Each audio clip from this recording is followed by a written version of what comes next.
everyone, this is Melanie from Melanie B's Creative Studio, and today what I'm going to do is start painting this baby Schipper. Now I call it a baby because it's only about 11 by 14 inches. I will put that actual size right here, but it's a more manageable size. So I thought this would be a great one to start with to show you how I'm going to paint my Schipper. Now I have put a layer of gesso on, and what I used was this amazing Gesso Magic tool that Cassandra Lopez sent me, and I loved it. And it really got down in the little grooves without removing that visual texture. So it's very cool that it feels like it's gesso, but it doesn't really look like it's gessoed. It's a very smooth process. Now I did want to point out before I get started, because when I start, I'm going to time lapse and I'm just going to play some pretty music. But see how this brush looks a little frayed? I've been using this brush since I got my very first Norgeson, and I want to say it was late July, and I've been using this brush ever since. Now it looks a little fuzzy right now, but let me show you what I do. So the cosmetic wipes that I've talked about and that I actually sell on my website, they are inexpensive, and I actually use these because they're for my face, and they work great for taking off makeup and cleaning your face, but they're fabulous for conditioning brushes. So what I do before I start painting is I have my little water cup here, and I'm going to move it in a minute because I don't want to bring water across my painting. But for you to see it, I'm going to dip in some water before I start painting, and then I'm going to just rub it across this clean, brand new cosmetic wipe. And you see how it brings it back to life immediately? So there's no more of that fuzziness or fraying. So even though when I first see my brush, it might be a little fuzzy, if I would do this every time when I rinse my brush, you'll notice I will come over and I will wipe it on the conditioning wipe before I go back to painting.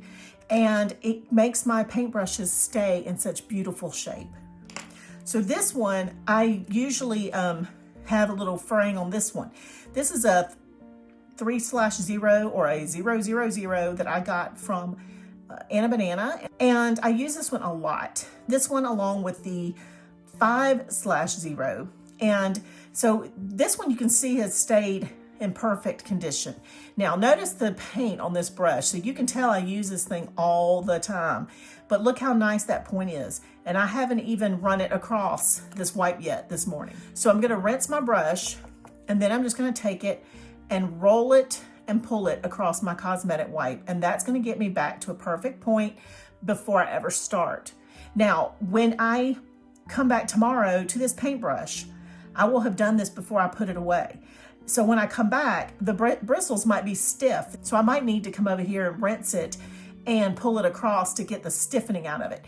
This conditioning wipe actually leaves a conditioner in the bristles, which keeps it usually in a very good point. So that's what I'm going to be doing kind of off screen. So it's going to be over here to my right because I'm right-handed. And I'm kind of leaning over. This is probably not going to be a long painting session because me leaning over my recording station is a lot different than sitting down at my workstation desk. It's a lot less comfortable. But I want to do this so that you can have a nice view of everything that I'm doing. So when I start, this is just what I do, you guys. There's no right or wrong. I can start with the black if I want, because I think there's a black. Let's see. Let's look at this palette. So number 7. Let's say if I want to start with one of the darkest colors, number 7 or number 18. I can do that, and I can do all of the number 7s and all of the number 18s. That would be my darkest colors going down first. Now, I used to be really adamant about that, about doing your black and your darkest colors first, and it still is a really good rule to follow. But for me, I've gotten to where I kind of like doing the larger spaces first and then going in and kind of doing special areas. So like these homes in here. And it'd probably be nice for me to show you which design we're going to actually work on today. So here you go. All right, so this one you can see is just a beautiful piece, but it's not large, which is why I wanted to start it and do it for a video. I will start in the larger spaces, and I will start using this flat brush. Now this one is an Orgeson one. Some of the kits that they have now available on other sites like Anna Banana, Chemist by Numbers, Paint Plot, they all have really good brush sets. So I do think that you need one that's similar to this. If you guys use the ones that come with your kit, that's fine too. It's whatever works for you and whatever's comfortable to you. So I won't tell you, oh, you shouldn't use those junky paintbrushes that come in the kits. You know, you use what you've got. So if that's what you have, make it work. Okay, so I like to work on the larger sections. So when I'm painting, I will turn it upside down if I'm working on the large sections first, and I will do all of that. And then I will go in, like I said, and start doing detail work. So I do work upside down a lot. And I'm going to do that for this video, especially because I'm not going to be able to, you know, move this around like I normally would if I was working on it. So I start, and I'm not going to talk through this, but I just want to give you kind of the idea of what I'm doing. I'll start and do all the large area. Then I will allow that to dry a little bit. And then I will probably start coming through here. I'll rotate this around and start working into the smaller areas and define this tree and then the deer and kind of work my way that way. So that's the plan. Now, I don't make any special rules for the process that you follow. And I don't make a rule for myself, the process I'm going to follow. I could likely do all this opening and then I could come down here and do a deer and I could go over here and do a cottage. Like, you never know with me. So there's no set plan. But that is the idea of what I'm going to work on. All right, now I will tell you this. These paints are very liquidy. Do not, under any circumstances, open them up over your painting because they splash sometimes. They are so thin. So I'm going to open this up over here and hope it doesn't go spraying anywhere. I'm very careful. I'm very slow and methodical when I open it. So you can see how the paint has kind of set up and separated in here. I keep my metal stir in my little flower pot for rinsing. And I want to make sure, let me move this out of the way. I want to make sure that my paints are stirred from the bottom before I start using a color. All right, now that's all stirred up. Now there's also paint up in here that gets thick. I'm going to scoop it out and kind of put it down here, mix it all together just to make sure that it's all the same consistency. And then I'll put some back in the lid, and that's what I'll actually paint with. I just want to make sure that what's in here and what's in here gets mixed together, and then I can use this. Now, when I wipe this off, I'm wiping it off into that little pot, not on the sides, but it gets on the sides because that's how this is designed, so it's not a big deal. All right, let's put our painting back and let me get to work. And I hope you will stay tuned and paint with me.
So I completed my first shipper, and you guys know this one's, like I call it, a baby shipper. So it did take about 24 hours, probably, over the time that I had to paint it. I have, I've been trying to accomplish a lot by recording a lot, so I haven't put a lot of time into painting this. But I wanted to do this for this video so I could show you pretty much a start to finish completed piece. And I'll tell you, the shipper paintings are a pleasure to work on. They are just so, like, there's so little effort that comes with it because the paints cover so beautifully.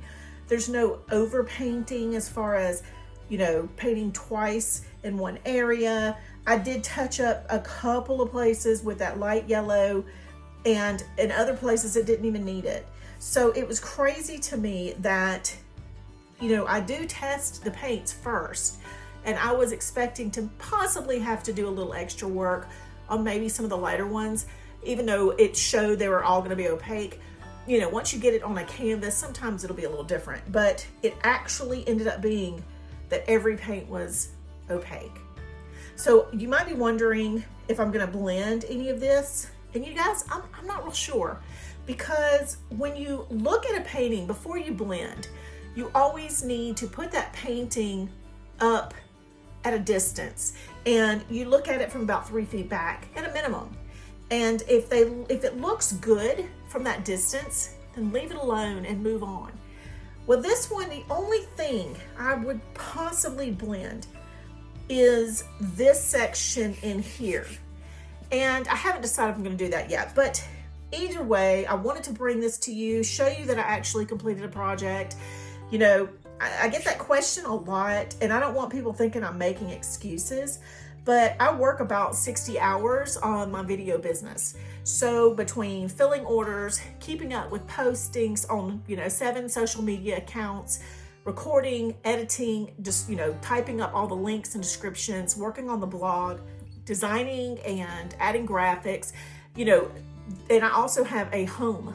I have a family that I have to sometimes, like with my mom, I go take care of her some days, and, I try to make dinner and stuff like that. So normal housework. So I don't always have a lot of time to work on projects. I know you guys are always going like, why didn't she ever show us finished pieces? That's why, because there's only so many hours in the day, and I guilt myself if I sit down and paint for too long for me when I have so much other stuff that has to be done. So yeah, that's probably just me putting the extra pressure on myself, but I did finish this one and I felt very proud of it, and I thought I would share it with you guys. And I hope this has been helpful, and I, will try to do this with a lot of different paintings this year. So be sure to subscribe to my channel if you're not already subscribed, because I've got videos launching about 3 or more times a week. So that's going to be a lot of videos for this year. Be sure to like this video, or drop me a comment about how you feel about the shipper paintings, if you've ever tried them. And if you haven't tried them, let me know that you haven't tried them yet. And that is it for today, you guys. Be sure to join me on Patreon, on Facebook, on Pinterest, and Instagram. And I will see you back soon. Thanks as always for watching.